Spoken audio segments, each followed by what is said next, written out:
The injera. I'm kind of a bit worried about having to make it. I think it's a bit of an acquired taste. It's difficult to make food that you don't love yourself. The injera, a type of flatbread made from the local grain teff. The teff is pounded into a flour, mixed with water, and allowed to ferment for a few days. That's where the injera gets its slightly sour taste from. The batter is then poured in a circular motion onto a hot pan, covered and then cooked with the hot coals. The perfect injera should have two different textures. The bottom that touches the pan should be smooth. The top should have the craters, which are formed from the air bubbles that pop through the batter. We fry pancakes all the time in South Africa. It's a big pancake, but sure, okay, yeah, I'll make you an injera. We want you to make one perfect injera. This is way too easy. It seems almost like a walkover. When you think your injera is the stuff of champions, put up your hand and the three of us will come and have a look.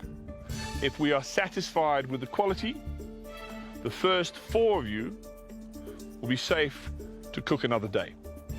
The remaining three will go into the elimination challenge, after which one of your journeys will be over.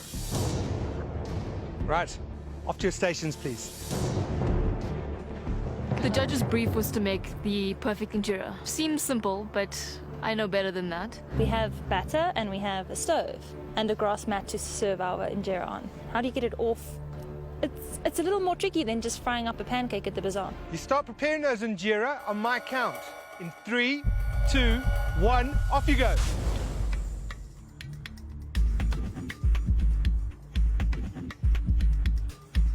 Trying to figure out how I'm going to work with the oven, how I'm going to pour this, you know, just to try and get my steps in my mind, knowing how I'm going to get this perfect injera done.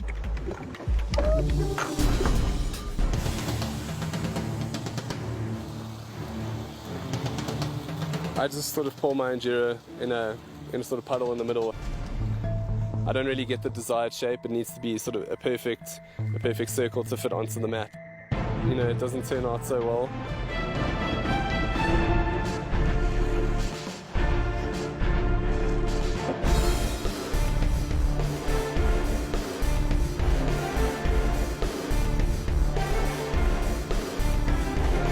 I forgot about it being a perfectly round shape.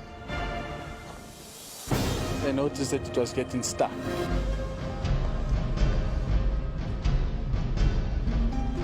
How on earth am I going to get this off? The first pancake is a complete flop. Okay, so this one didn't work out. It just gets stuck. I make it too thin because I'm used to making crepes. I actually just take the lid from the stove and I start scraping it off to get it clean. The tricky part is to get that perfect round injera. You don't have an egg lifter, you've got nothing to actually make this. You've got a few sticks lying around, so you try and make do with what you've got.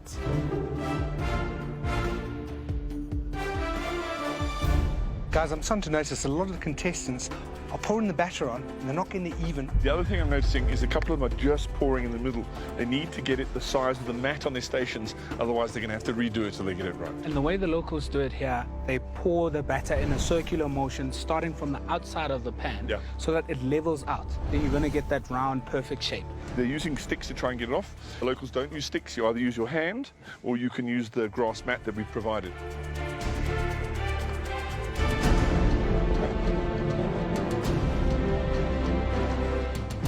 The most frustrating thing about this challenge is that, in theory, making injera should be simple. It's batter on a hot plate. I wanted it out of my face and to get on to the next one. Go, Karen. Careful, careful. It needs to be perfect and it's tough. Good. Let's see if it's perfect. Karen, Okay, it's very doughy. It's not cooked properly. With the injera, it's similar to making pancakes at home. Your first one is never right. It's not becoming circular and it's burning and it's hot and it's sticking and it's not going right.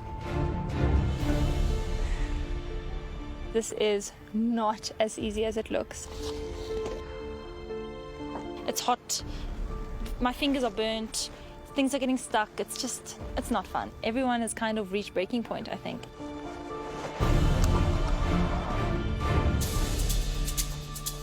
I decided to go for an outside-in sort of method in pouring my batter.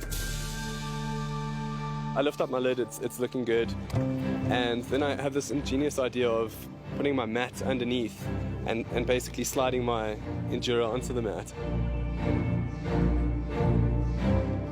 And this works like a charm. I don't know why I haven't thought of this before. It looks good, it resembles an Injera. Can see the craters. How's it looking underneath? Nice and smooth? It is.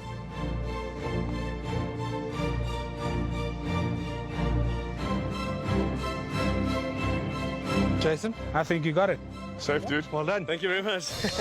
We have the first one that has made a perfect Injera. Jason. It feels incredible being able to recreate something very traditionally Ethiopian and do a fair job to the judges' satisfaction. You know, it just made me feel really good.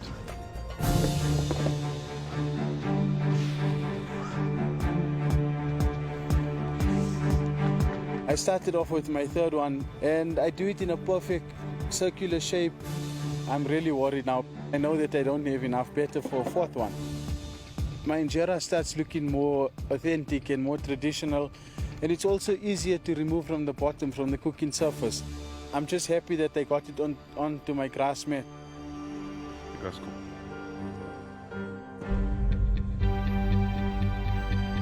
That's nice. I think it's Good good. Injera. It's one for me. Ozzy, You're safe. you say second one? This isn't that easy. Well, now there are only 2 spots left.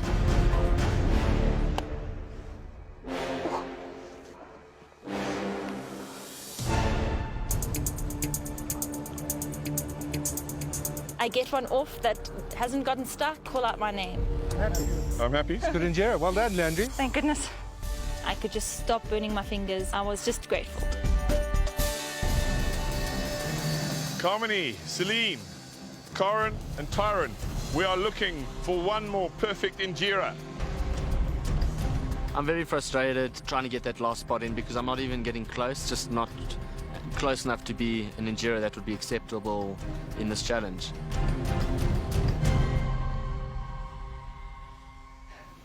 This is actually crazy. Good girl. Oh, you're a boy. Good little boy. I just decided nothing else has worked so far. I'm going to talk to this thing like it's a plant. Come on. There we go. Come on. I'm starting to lose my mind at altitude. You can actually see everyone is on edge. It's coming towards me.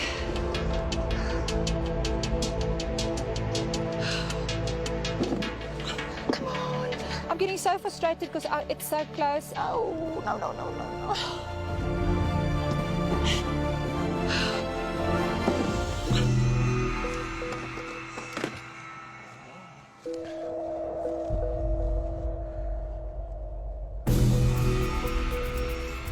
Get it on that mat. Don't drop me! I hear Celine. Okay, Celine. This is probably my 10th Injera, and I'm just hoping that this thing is correctly cooked. It's the last spot. Corin. So give it a roll. Roll it up. Do it, Pete. All right.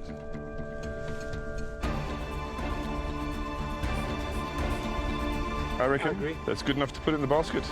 You're safe. Contestant Celine has taken that last spot in the safe zone. Well done, Celine. You did it. Off you go. Go join Ozzy, Leandri, and Jason in that safe zone. Well done. So I'm relieved that I can make a big pancake, but I feel really, really guilty because I took the last spot.